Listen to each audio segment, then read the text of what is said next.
నమస్తే అండి. నేను మీ సౌజన్య వీగన్ వంటలకి స్వాగతం. ఈరోజు వీడియోలో సమ్మర్ స్పెషల్ రెసిపీస్‌గా అందరికీ ఎంతో ఇష్టమైన 2 రకాల మిల్క్ షేక్స్‌ని చూపిస్తున్నాను. ఇవి ప్రిపేర్ చేయడం చాలా చాలా ఈజీ. ఇంకా టేస్ట్‌లో అయితే బయట షాప్‌లో దొరికే వాటితో అస్సలు కంపేర్ చేయకండి. వాటికంటే ఎన్నో రెట్లు బాగుంటాయి. ఎలాగో సమ్మర్ ఇంకా ఈజీ రెసిపీ కాబట్టి ఒకసారి ట్రై చేసి మీరే చూడండి. అలాగే మీ ఫీడ్‌బ్యాక్‌ని కింద కామెంట్ సెక్షన్‌లో నాతో పంచుకోండి. ముందుగా రోస్ మిల్క్‌ని ప్రిపేర్ చేద్దాం. ఒక 200 ఎంఎల్ ప్యాకెట్‌ని డీప్ ఫ్రీజర్‌లో పెట్టి ఇలా గడ్డకట్టించండి. మీరు ఫుల్ ఫ్యాట్ మిల్క్ తీసుకుంటే ఇంకా మంచిది. టేస్ట్ అద్దిరిపోతుంది. లేకపోతే మీకు అవైలబిలిటీలో ఉండే ఏ పాలైనా వాడుకోవచ్చు. ఇప్పుడు దీన్ని కొద్దిగా చితక్కొట్టి కట్ చేసి మిక్సీ జార్‌లో వేయండి.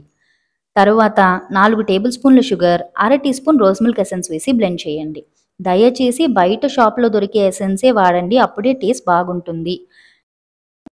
ఇది ఇలా ఐస్ క్రీమ్‌లా క్రీమీ టెక్స్చర్ వస్తుంది. ఇప్పుడు ఇందులో మరొక 200 ఎంఎల్ చల్లటి పాలని పొయ్యండి. మీకు కన్‌ఫ్యూజన్ లేకుండా నేను డైరెక్ట్‌గా ప్యాకెట్టే వాడేస్తున్నాను. పచ్చి పాలే, కాచినవి కాదు. ఇప్పుడు ఈ మిశ్రమాన్ని బ్లెండ్ చేసి గ్లాస్‌లో పోసుకొని ఆస్వాదించండి. ఈ రోజ్ మిల్క్‌ని నేను చాలా చాలా సార్లు ప్రిపేర్ చేశాను. ఒక్కసారి ట్రై చేయండి. ఇంకెప్పుడు బయట కొనరు. రుచి అంత బాగుంటుంది. నెక్స్ట్ మనం పిల్లలకి ఎంతో ఇష్టమైన చాక్లెట్ మిల్క్ షేక్‌ని ప్రిపేర్ చేద్దాం. దీనికోసం కూడా గడ్డకట్టించిన పాలని చితక్కొట్టి కట్ చేసి మిక్సీ జార్‌లో వేయండి. తరువాత ఇందులో 1 టేబుల్ స్పూన్ కోకో పౌడర్, 3 టేబుల్ స్పూన్ల షుగర్ వేసి బ్లెండ్ చేయండి.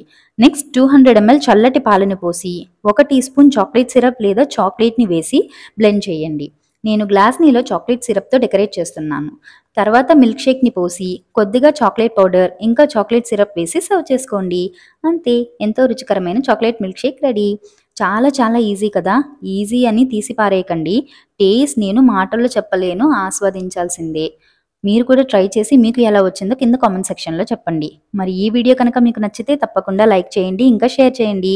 అలాగే వీగన్ వంటలు ఛానల్‌ని సబ్స్క్రైబ్ చేసుకొని నన్ను సపోర్ట్ చేయండి ప్లీజ్.